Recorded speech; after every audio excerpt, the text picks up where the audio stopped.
而这个全球新冠病毒的疫情上严重的美国，这礼拜三单日死亡的病例数超过3000例，创下着历史的新高，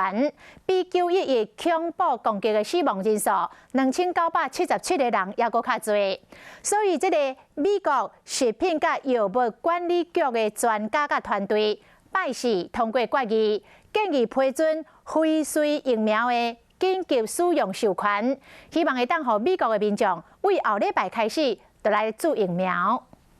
美国食品药物管理局 FDA 咨询委员会以网络连线方式在讨论辉瑞疫苗的安全性。会议结果47比4通过建议美国政府会当批准辉瑞疫苗的紧急使用授权。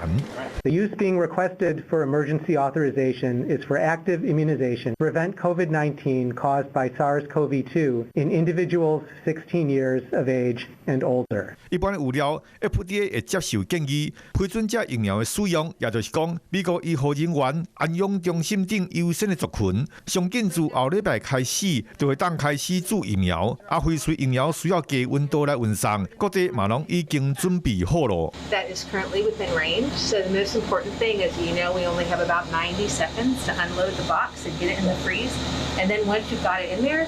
it's going to be 20 minutes before you can get back in. 疫苗的分配、运送，接下来要开放民众来做，这都还佫需要讨论。一旦 FDA 若批准，美国将是伫英国、巴林、加拿大甲沙特阿拉伯了后，第5个推动辉瑞疫苗的国家。虽然 FDA 文件原来显示有受试验者伫临床试验的阶段死亡，不过根据 CNN 公布调查指出，有超过60%的美国民众愿意来做这种辉瑞疫苗，希望会当卖阁予疫情影响。